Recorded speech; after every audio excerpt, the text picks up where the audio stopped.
বিসমিল্লাহির রহমানির রহিম। শ্রদ্ধেয় প্রধান অতিথি জনাব আমির খসরু মাহমুদ চৌধুরী, সম্মানিত অতিবৃন্দ, আসসালামু আলাইকুম। শুরুতে আমি আন্তরিক ধন্যবাদ জানাই আয়োজকদের, যারা আজকের এই সুন্দর আয়োজনটি করেছেন, যেখানে আমরা সবাই আমাদের ভিন্ন ভিন্ন মত, পথ ও অবস্থান প্রকাশ করার সুযোগ পাচ্ছি। আজ আমরা যারা এখানে উপস্থিত, আমরা সবাই একরকম নয়। আমাদের আদর্শ আলাদা, অভিজ্ঞতা আলাদা, দৃষ্টিভঙ্গিও আলাদা, কিন্তু তারপরেও আমরা একসাথে বসেছি, আলোচনা করছি, কারণ আমরা সবাই দেশের জন্য, দেশের মানুষের জন্য ভাবছি। আর এই ভিন্নতা নিয়ে একসাথে কথা বলছি, একের পর এক শুনছি, এটাই গণতন্ত্রের আসল সৌন্দর্য। আমার আগে যারা সম্মানিত প্যানেলিস্টরা কথা বলেছেন, তাদের সবাইকে আন্তরিক ধন্যবাদ জানাই। আপনারা অনেক কিছু বলেছেন, হয়তোবা আমিও বলে ফেলবো। সো আমাদের একটা মাইন্ডসেটে আই থিঙ্ক সিমিলারিটি আছে। আমার খুব ভালো লেগেছে শুনে। আমি আজ এখানে দাঁড়িয়েছি ভিন্ন এক অনুভূতি ও আবেগ নিয়ে। বাংলাদেশের পলিসি লেভেলটায় আমার প্রথম বক্তব্য এটা।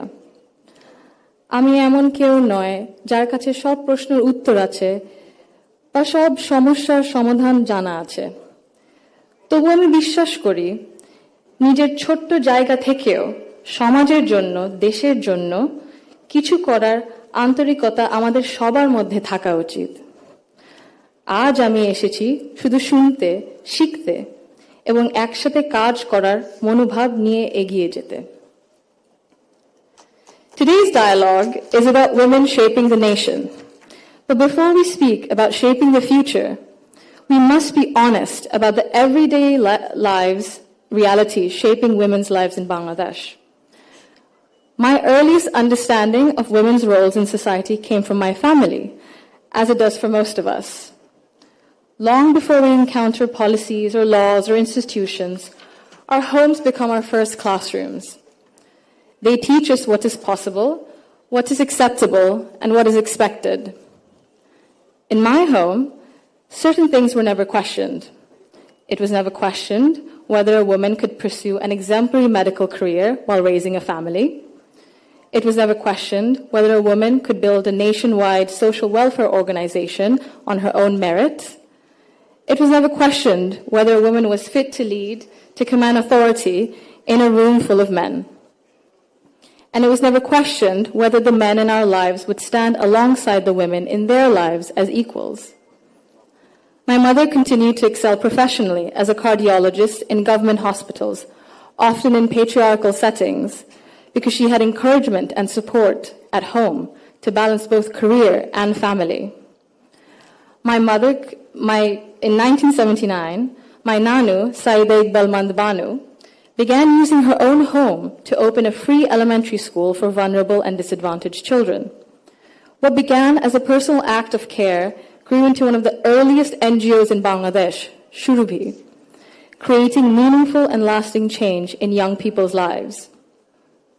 The belief that women's dignity must be recognized both privately and publicly was also reflected in my grandparents' lives and leadership beyond our family.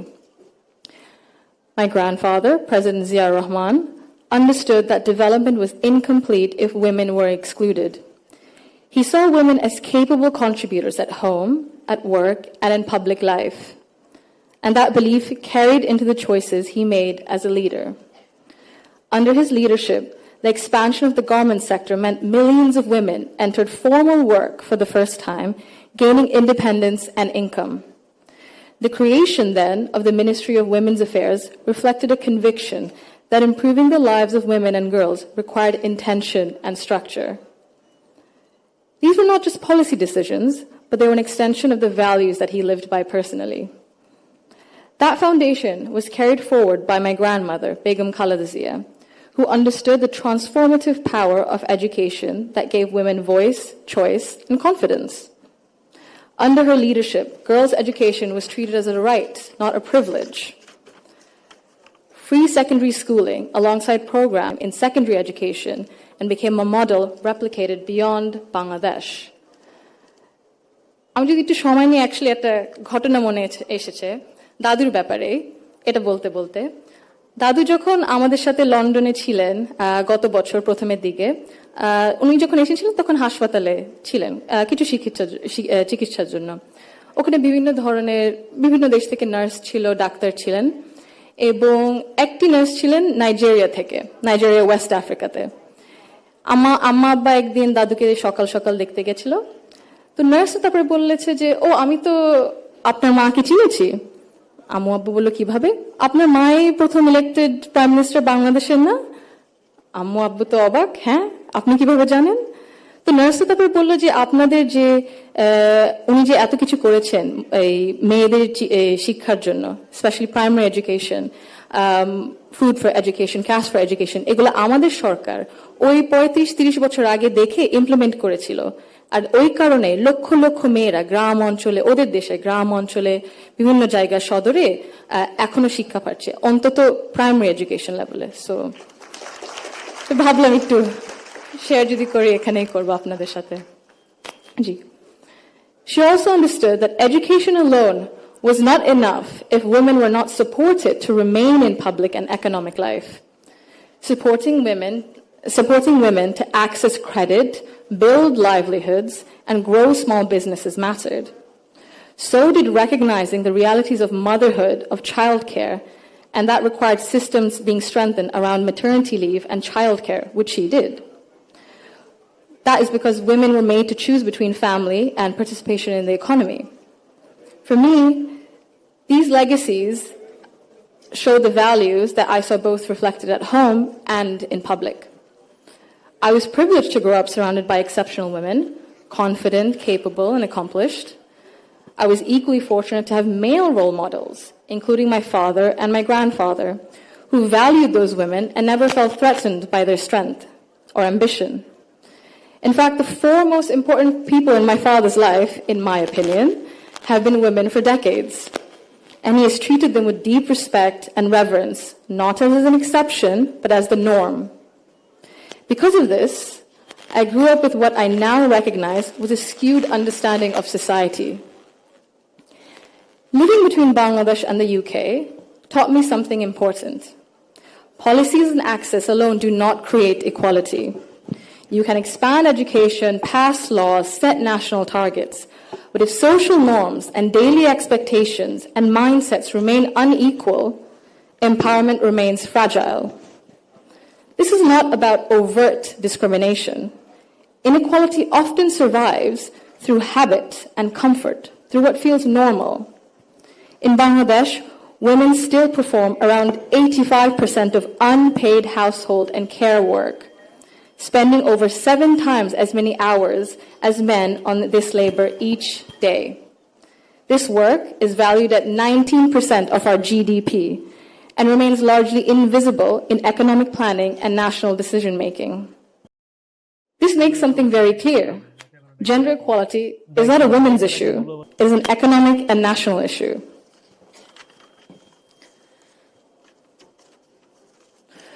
When women carry the bulk of responsibility, their participation in the formal economy suffers. Despite significant gains in girls' education, women's labor force participation in Bangladesh remains below 40% compared to over 80% for men. Women are far more likely to step back from paid work after marriage or childbirth, not because they lack ability or ambition, but because systems assume they will absorb the cost. This imbalance begins early. Girls are expected to adjust their ambitions around family needs, while boys are rarely taught that responsibility and care are shared obligations. Over time, this became structural and progress stalls. Women are already leaders, and many of those leaders are in this room today. Women who have carried institutions, families, movements, and communities forward, generation after generation. Bangladesh's progress bears your fingerprints, even when history has not always said your name out loud. This brings me to a central point. Belief means nothing without action. To the men among us, our fathers, our brothers, our sons, our husbands, our colleagues and friends, your support for women's rights matters. Your celebration of women's success matters, but equality cannot survive on words alone. If systems and expectations continue to rely on women's sacrifice as the default, inequality continues comfortably. Fathers, in particular, I believe, have a unique role in breaking this cycle. I'm an only child, and I never was once made to feel that my parents wished for a son instead. My father once scolded someone for even asking that question. He understood that while I was treated with respect and care at home, the world outside would not always be the same. So he made sure that I could navigate it with confidence. What shaped me were not his speeches, but his consistency.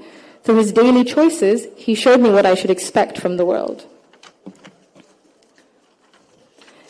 This is how change becomes sustained.